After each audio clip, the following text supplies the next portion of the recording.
Hello everyone, welcome to SNK। आज हम 6 question करने वाले हैं 9th में शिफ्ट 1 का ऑन वेक्टर अलजेब्रा। तो क्वेश्चन में हमें गिवन है कि a cap and b cap, these two are unit vectors, are two non collinear vectors forming acute angle. और हमें दिया गया है कि पोजिशन वेक्टर ऑफ p दिया है with at time t, OP vector जो है हमारे पास a cap sine t plus b cap cos t। And हमें और एक इन्फॉर्मेशन दी गई है कि P is the farthest point from the origin. तो हमें M फाइंड करना है which is the length of OP vector, and हमें unit vector OP vector find करना है। इसको मैं नेम कर दूंगी U कैप। तो late us first find M।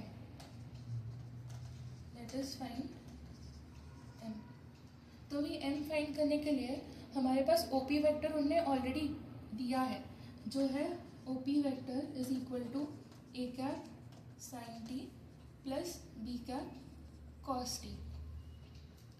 तो m will be the modulus of OP vector. तो वो हमारे पास आएगा रूट ओवर, हमें इस पूरे का स्क्वायर करना पड़ेगा, a cap sine t plus b cap cos t whole का स्क्वायर। तो हमारे पास यहाँ पे आएगा रूट ओवर। अब इसको हम लोग a plus B the whole square की प्रॉपर्टी से ओपन करेंगे, जो मैं यहाँ पे साइड में लिख भी देती हूँ। a plus B the whole square is a square plus b square plus 2ab। और यहाँ पे हमारा a है a cap sine t and b है b कैप कॉस t। तो मैं इसको अभी ओपन करूँगी ये फॉर्मूला यूज़ करके। तो हमारे पास आएगा a कैप साइन t का whole square plus b cap cos t का whole square plus 2 times a cap sine t into b cap cos t। अब मैं इसको फर्दर सिंप्लीफाई करूँगी तो मेरे पास आएगा रूट ओवर। अब a कैप एक यूनिट वेक्टर है और मैं अगर उसको स्क्वायर करूँगी तो उसका आंसर आएगा 1, क्योंकि यूनिट वेक्टर का मॉड्यूलस भी होता है 1। सिमिलरली b कैप भी एक यूनिट वेक्टर है, तो उसका मतलब उसका भी मॉड्यूलस होगा 1, तो उसको स्क्वायर करने के बाद 1 आएगा। मैं यहाँ पे लिख भी देती हूँ, modulus of a cap is equal to modulus of b cap is equal to 1, क्योंकि दोनों है यूनिट वेक्टर। तो यहाँ पे मैं a कैप का स्क्वायर होगा तो हमारे पास 1 आएगा, तो मैं वो 1 नहीं लिख रही हूँ अभी। और हमारे पास इंटू आएगा sine square t plus similarly b cap का स्क्वायर होगा तो हमारे पास 1 आएगा, तो मैं 1 नहीं लिख रही हूँ और मैं लिखूँगी cos square t plus 2 times of a cap into b cap into sine t into cos t।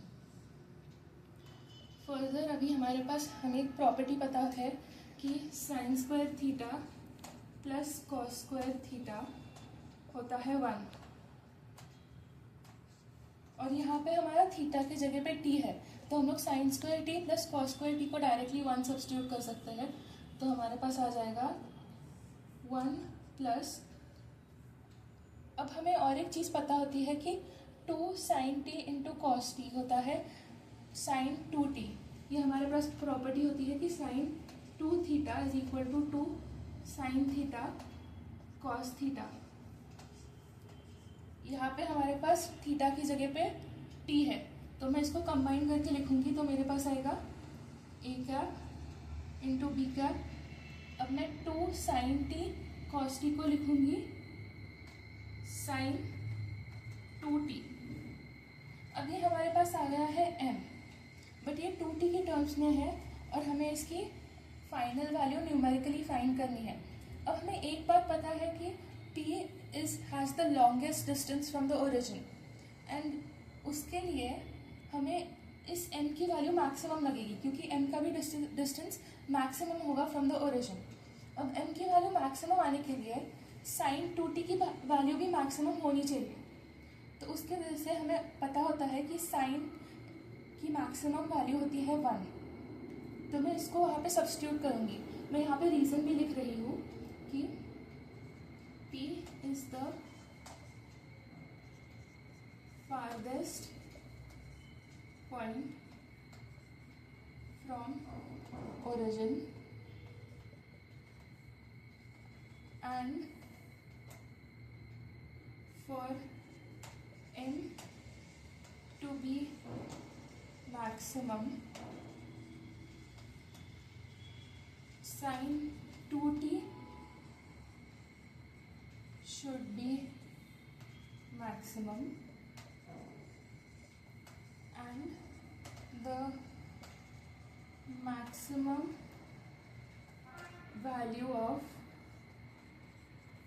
sin theta is 1। तो मैं 1 को यहाँ पे सब्स्टिट्यूट करूँगी, मतलब मैं बेसिकली sin 2t को इक्वेट कर रही हूँ विथ 1, जिससे हमारा m मैक्सिमम आए, क्योंकि m है हमारी लेंथ ऑफ ओपी वेक्टर। तो अगर मैं sin 2t को 1 इक्वेट करूँगी तो मेरे पास आ जाएगा m is equal to root over 1 plus A cap B cap into 1। मैंने sin 2t की जगह पे 1 लिख लिया है, तो मैं इसको अभी लिख सकती हूँ m is equal to root over 1 plus A cap into B cap. ये आ गया हमारा लेंथ ऑफ ओपी वेक्टर। अब हमने ऊपर क्या किया था, हमने sin 2t की वैल्यू को 1 पुट किया था। अब हमें और एक पता है कि sin pi by 2 is also 1, तो मैं इन दोनों को इक्वेट कर सकती हूँ और मैं लिख सकती हूँ कि sin 2t is equal to sin pi by 2। अब अगर ये दोनों साइन की वैल्यू सेम है, इसका मतलब इसके अंदर का एंगल भी सेम होना चाहिए। तो मैं इन दोनों के एंगल्स को इक्वेट कर रही हूँ। तो हमारे पास आएगा 2t equal to pi by 2 और हमारे पास t की वैल्यू आ जाएगी पाई बाय 4। अब ये दो रिजल्ट्स हैं हमारे पास। तो हमारे पास ये दो रिजल्ट्स आ गए थे कि t की वैल्यू थी pi by 4 and m is equal to root over 1 plus A cap into B cap. अब हमें फाइंड करना है u कैप, जो है unit vector of OP vector. तो हमें यूनिट वेक्टर का फॉर्मूला पता होता है कि vector upon mod of that vector. तो हमारे पास ओपी वेक्टर की वैल्यू थी जो थी a cap sine T plus B cap cos t. ये थी हमारी ओपी वेक्टर की वैल्यू और हम लोग इसको यू कैप में सब्स्टिट्यूट करेंगे। तो हमारे पास आ जाएगा you cap is equal to A cap sine T plus B cap cos T upon mod of A cap sine T plus B cap cos T. अभी हमारे पास t की वैल्यू आ गई है जो है पाई बाय 4, तो मैं उसको यहाँ पे पुट करूँगी तो मेरे पास आ जाएगा u equal to A cap sine pi by 4 plus B cap cos pi by 4 upon A cap mod of A cap sine pi by 4 plus B cap cos pi by 4। अब हमें पता है कि sine pi by 4 is equal to cos pi by 4 is equal to 1 by root 2। ये दोनों की value same होती है, तो मैं अभी इसको यहाँ पे पुट करूँगी तो हमारे पास आ जाएगा you cap is equal to A cap sine pi by 4 is 1 by root 2, तो a cap into 1 by root 2 plus B cap into cos pi by 4 is 1 by root 2, तो 1 by root 2 upon mod of A cap into 1 by root 2, क्योंकि sign pi by 4 की value होती है 1 by root 2 sorry, plus B cap into cos pi by 4 that is 1 by root 2। अब मैं इसको simplify करूँगी तो हमारे पास आ जाएगा a cap by root 2 plus B cap by root 2 the whole upon mod of a cap by root 2 plus b cap by root 2। तो सिंप्लीफिकेशन के बाद हमारे पास ये आ गया था। तो u cap is equal to, अब ये डिनोमिनेटर सेम है तो मैं इसको ऐसे लिख सकती हूँ कि a cap plus B cap the whole by root 2। Similarly नीचे भी डिनोमिनेटर सेम है, तो मैं लिख सकती हूँ कि mod of A cap plus B cap by root 2। अब हमें पता है कि जब हमारे पास ऐसा होता है कि mod of A by B, तो वो न्यूमरेटर और डिनोमिनेटर में स्प्लिट हो जाता है, मतलब modulus of A upon modulus of B. ये प्रॉपर्टी मॉड की हमें पता है, तो मैं उसको यहाँ पे अप्लाई करूँगी, तो हमारे पास आ जाएगा you cap is equal to A cap plus B cap by root 2 the whole upon modulus of A cap plus B cap upon mod of root 2। अब रूट 2 एक वैल्यू है, न्यूमेरिकल वैल्यू है, तो उसका हम लोग मॉड लेंगे तो वो वही वैल्यू आ जाएगी। तो हम लोग रूट 2 को मॉड्यूलस से बाहर निकाल सकते हैं, तो हमारे पास आएगा U cap is equal to A cap plus B cap by root 2 the whole upon modulus of A cap plus B cap upon root 2। अब ये रूट 2 और ये रूट 2 कैंसिल हो जाएगा और हमारे पास यूनिट वेक्टर फाइनली आ जाएगा a cap plus B cap by modulus of A cap plus B cap.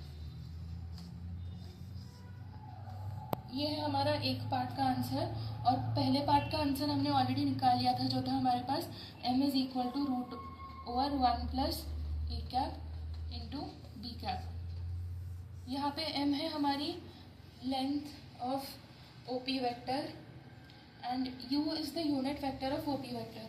मैं यहाँ पे लिख भी लेती हूँ कि u cap is the unit vector of OP vector and m is the length of OP